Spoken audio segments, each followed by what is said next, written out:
إنني أحتاج غيثا صافيا يكفي بروقا. Assalamu alaikum warahmatullahi wabarakatuh, hermanos y hermanas. Hoy tenemos una entrevista muy especial. Es la primera que hacemos en persona, en Nuevos Extraños. Y tenemos también, como no podía ser de otra manera, un invitado muy especial. Alhamdulillah, gracias a Dios. Tenemos a nuestra espalda la mezquita del profeta Ali Salatu Wasalam. Que la paz y bendiciones de Dios sean con él. Y bueno, vamos a pasar sin más demora, como siempre, a conocer a nuestro invitado de hoy. Assalamu alaikum wa rahmatullah. ¿Cómo está, hermano? Alhamdulillah, muy bien, muy agradecido de estar contigo en esta entrevista, mashallah, y en esta ciudad tan bendita. Alhamdulillah. Vale, pues antes de que empecemos la entrevista, coméntanos quién eres, coméntanos dónde has nacido, cómo te llamas, cuántos años tienes y dónde estás viviendo actualmente. Bueno, mi nombre es Marc, vengo de un pueblo de Barcelona, de Cataluña, que se llama Piera, y prácticamente ahí he pasado toda mi vida, y he nacido en un pueblo que está a 20 minutos de mi pueblo, y tengo 19 años y alhamdulillah, aquí estamos, agradecidos de que nos permita Allah un día más en esta vida. Que Allah te bendiga. Allah te bendiga por haber aceptado la invitación. Cataluña está en el noreste de España, ¿verdad? Para la gente que está de Latinoamérica. Perfecto. Pues nada, como siempre, sin más demora, vamos a pasar a conocer cómo has llegado tú a ser musulmán. No sé si nos podrías explicar tu familia, qué te enseñó a ti. O sea, ¿qué eras tú? ¿En qué creías antes del Islam? No sé si nos puedes comentar si creías lo mismo que tu familia o siempre fuiste un poco diferente. ¿Eras ateo, cristiano, agnóstico? Coméntanos un poco sobre ti y cuáles fueron, por así decirlo, los primeros codeos, ¿no? Tus primeros contactos con el Islam. Bueno, al fin y al cabo yo, como siempre digo, Allah subhanahu wa ta'ala es el que da la guía, es el que da la hidayah, y después vienen asbab, vienen motivos por los que Allah te da en tu vida para acercarte al Islam. Y yo, en mis principios, mi familia es atea. Podríamos decir que es cristiana, pero ni cree ni practica, así que yo lo considero que son ateos. Como mucha gente en España, Sí. Para la gente que no sea española, en España lamentablemente mucha gente dice ser cristiana, pero después en su vida demuestra que no se rige su vida por los valores cristianos. Entonces en tu caso pasaba esto, ¿no? Como la gran mayoría hoy de España, de esa gente que dice que es cristiana, pero no es practicante, ¿no? Y no pone, por así decirlo, en su vida los valores cristianos por delante. Sí. Entonces te criaste en una familia, por así decirlo, cristiana, pero solo de nombre. Sí, de cultura más que nada, de la cultura española. Pero al fin y al cabo todos éramos ateos, no creíamos en Dios ni nada. Y yo siempre he sido ateo desde toda la vida, nunca he creído en la existencia de ningún creador, ningún Dios ni nada. Pero, alhamdulillah, yo siempre he tenido bastantes amigos que son musulmanes, en especial uno que siempre desde pequeño, desde mi infancia, me estuvo explicando cosas del Islam, pero sin más, solo le preguntaba por pura curiosidad y tal. Y más adelante, cuando fui creciendo ya, mi cabeza se fue asentando un poquito, y justamente en la cuarentena Sí, pero antes de que llegue a la cuarentena, o sea, tú, por así decirlo, resumiendo un poco, te criaste en una familia que era atea, aunque cristiana de nombre. Entonces tú eras cristiano, o sea, nunca cristiano ateo, por así decirlo, nunca te habías parado a pensar si había un Dios o algo más allá de lo que estabas viviendo, ¿no? Como suele pasar a esas edades tan tempranas, no te paras a pensar en cosas tan trascendentes, ¿no? Como es Dios. Y entonces, digamos que tú ya desde pequeño, como estabas comentando, tenías contacto con gente musulmana, en especial un amigo que se llamaba Sufian. Le pedimos aquí, desde el Medina al Munawara, en la ciudad del profeta, que guíe a Sufian al camino recto y lo haga morir como musulmán. Amén, zumma amén.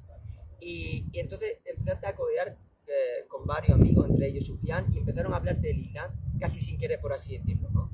Entonces, digamos que te picó la curiosidad, ¿no? Cuando te hablaban del Islam, ¿o qué sentías tú cuando te hablaban sobre el Islam?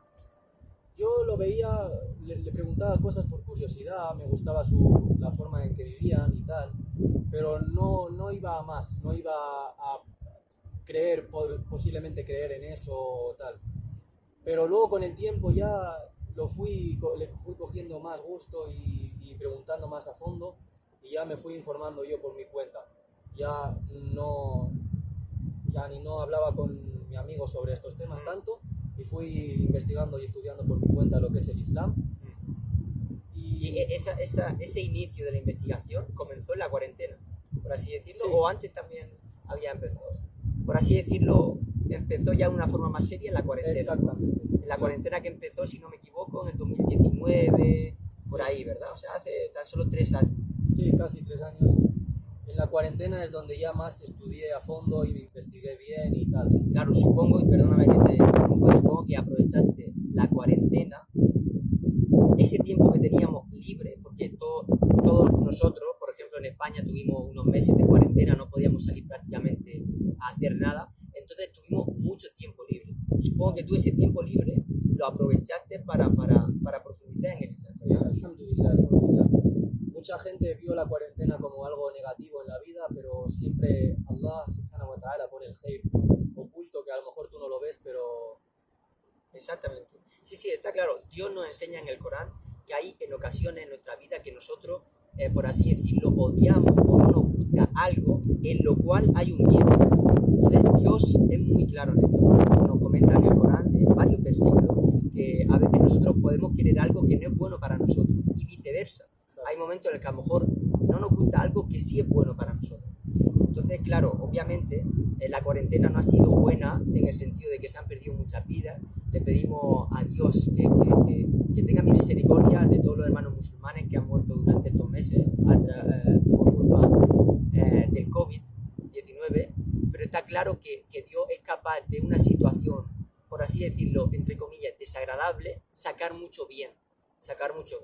Por ejemplo, todos sabemos que el hecho de que la mujer que está embarazada tenga durante 9 meses dolores, dificultades, y después no solo eso, sino que en el parto haya un dolor inmenso, que es soportable, obviamente, si no Dios no lo hubiera permitido, pero el hecho de que haya todo ese dolor, es por poner un ejemplo, el hecho de que haya todo ese dolor en el parto y en el proceso del embarazo, hace que esa mujer sienta un amor incondicional, inexplicable por esa criatura, por su hijo, ¿no? Entonces, la lección que podemos sacar y que los musulmanes sabemos es que no hay que dejarse engañar por la apariencia, y en muchas ocasiones una situación que es aparentemente mala puede esconder mucho bien.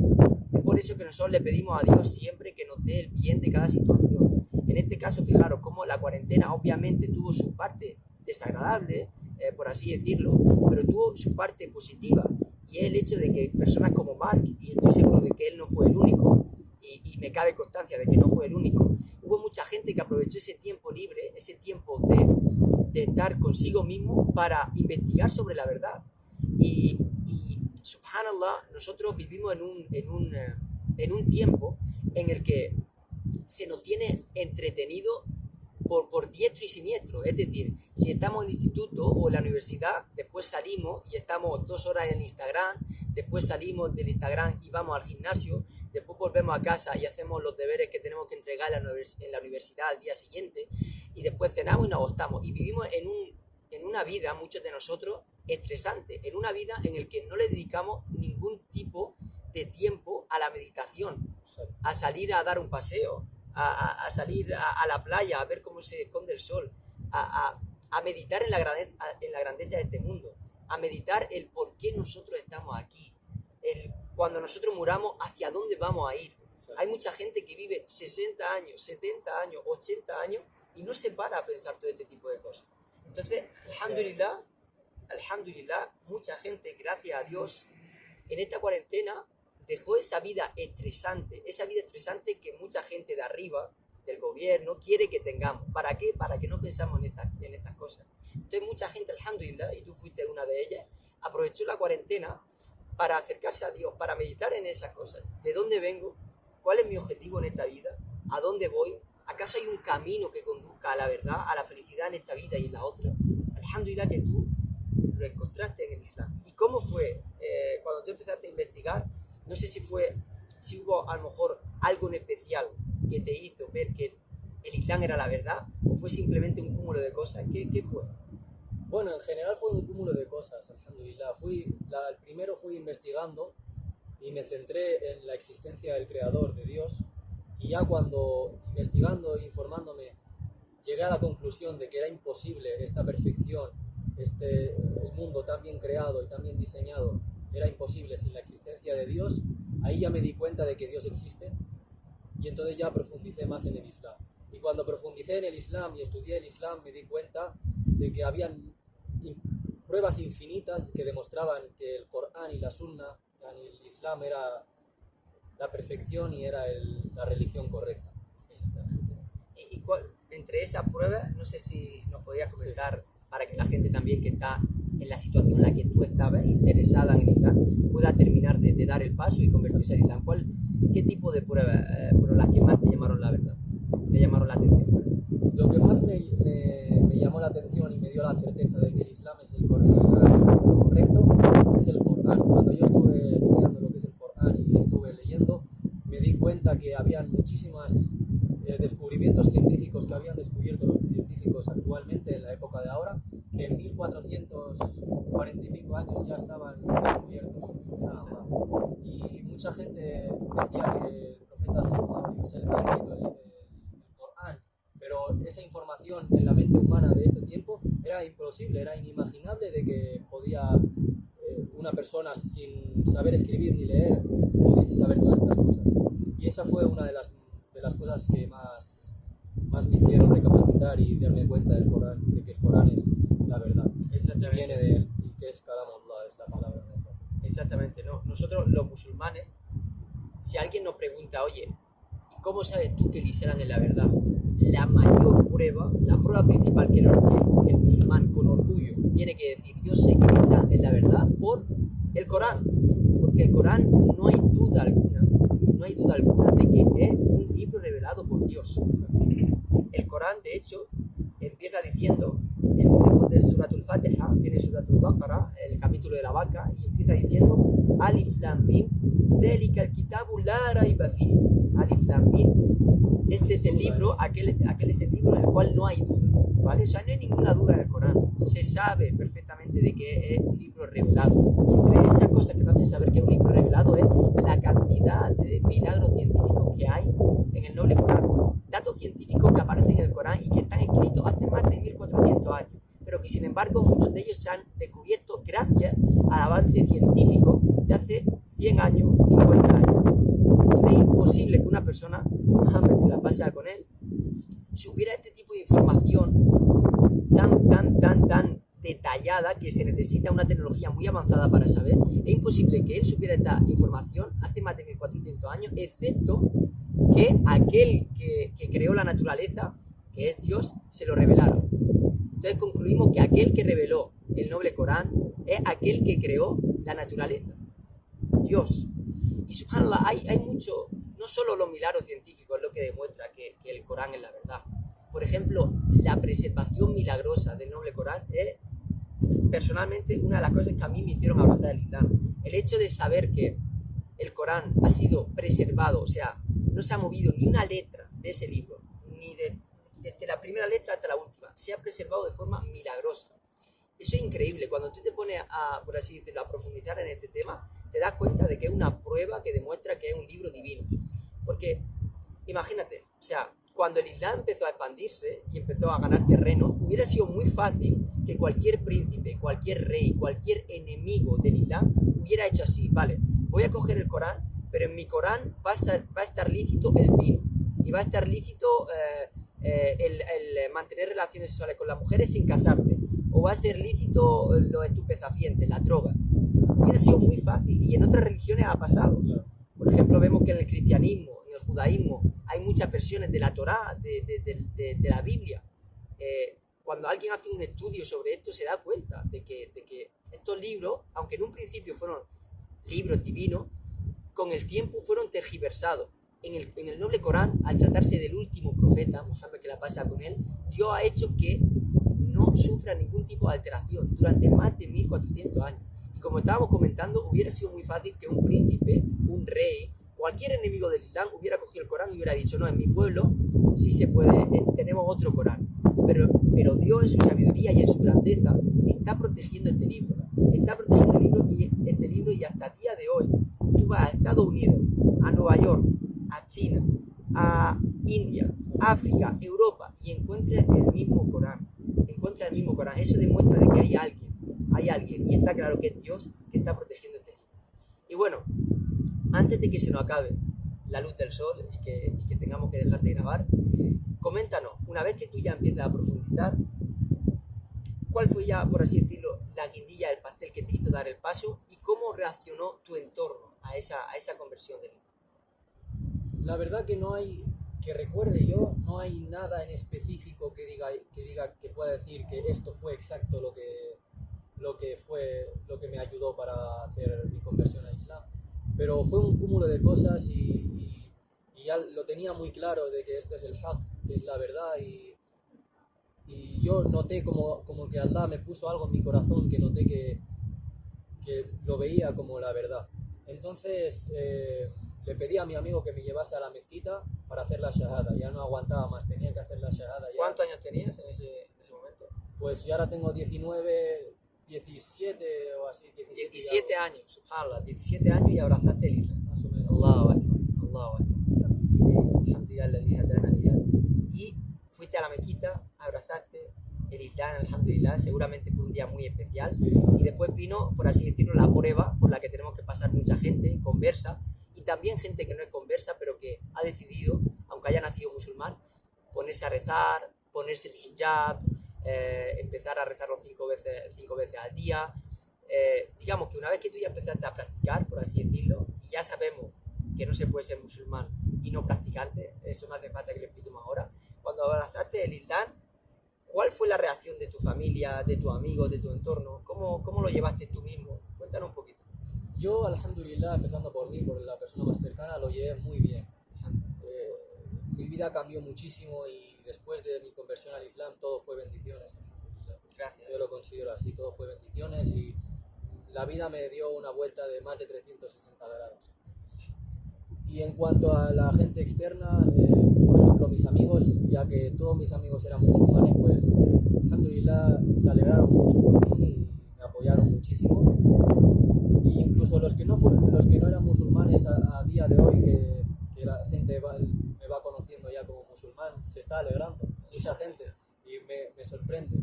Claro, supongo que se alegran porque también ven que Jenny, ven un cambio en ti, ¿no? Ven un cambio que esta forma de vida te acerca al bien, Sí, te acerca a ser una persona con valores, Exacto. obviamente. En que has dejado ciertas cosas que no están bien, en que te centras en tus cosas y en las cosas importantes de esta vida. Toda la gente lo ve y eso deja efecto en las personas. Exactamente. Y en cuanto a mi familia, la verdad, por una parte de mi familia muy bien, por una parte me apoya muchísimo, que es mi padre, alhamdulillah. Y lo agradezco mucho y le pido a Allah desde aquí que lo guíe a la verdad Amén. y al Islam. Y por otra parte de mi familia, la verdad que muy mal, muy mal. Como muchos conversos sufrimos, pero alhamdulillah. Sí, también hay que tener en cuenta que mucha gente tiene desinformación Es sobre por el eso Islam, más ¿no? que nada. Entonces se deja llevar por la cultura, por esa desinformación, por ese miedo a lo desconocido. Entonces, sé paciente con esa parte de la familia, sé paciente, intenta, dentro de lo que cabe, enseñarle qué es el Islam, enseñarle lo cercano que está el Islam del cristianismo, con esas pequeñas diferencias que lo convierten en la religión verdadera.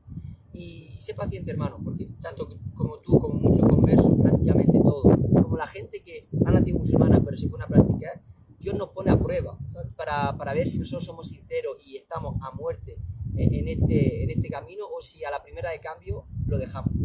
Entonces, paciencia, hermano, paciencia. Y bueno, ahora para ir terminando la entrevista, inshallah ta'ala, me gustaría que me contaras un poquito las últimas 2 experiencias que has tenido, los últimos 2 viajes, que según me consta has ido a Medina, alhamdulillah, la ciudad del profeta, que la pasa con él. Hace ¿cuántos meses que nos conocimos en persona? En Ramadán, hace 4 meses. Hace 4 o 5 meses, alhamdulillah, conocí a Mark aquí en Medina, porque como ya vosotros sabéis, yo estoy estudiando aquí en la Universidad Islámica de Medina, y vinieron un grupo de españoles a hacer la umra, y entre ellos estaba Mark, alhamdulillah. Y alhamdulillah estuvieron por aquí unos días, nos beneficiamos mucho, mashallah, y ahora está de nuevo aquí en Medina para hacer de nuevo la umra, alhamdulillah. Entonces quería que me comentase un poco cómo fue el primer viaje, cómo está siendo el segundo, si le aconseja a la gente que haga la umbra. Coméntanos un poquito en 2-3 minutos antes de que se nos vaya el sol, ¿vale? El primer viaje, la verdad que fue brutal.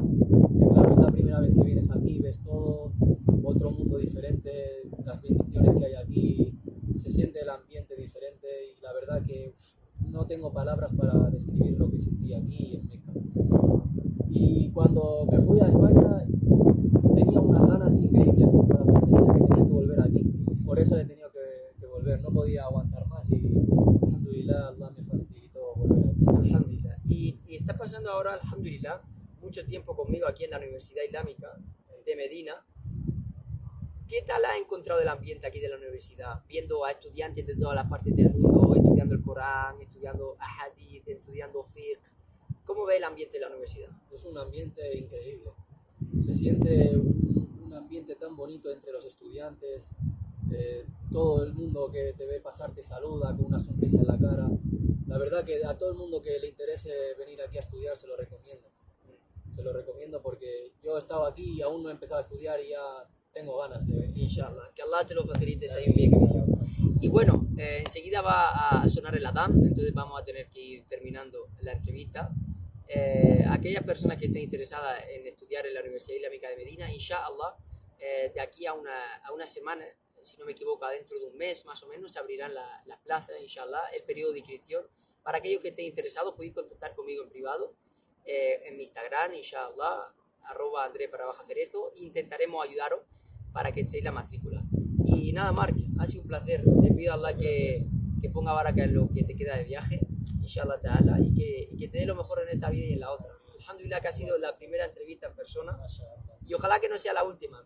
Ojalá que pasen por Medina mucha gente como tú, muchos conversos, mucha gente, aunque no sea conversa, de beneficio, y que podamos entrevistarlo y que así los hermanos se puedan beneficiar de vosotros, inshallah. Muchas gracias, hermano. Que Allah te bendiga. Inshallah, eso lo vamos a cortar. Y Assalamu alaikum wa rahmatullahi wa barakatuh. Allah yahfadakum, Allah proteja. إنني أحتاج غيثا صافيا يكفي بروقا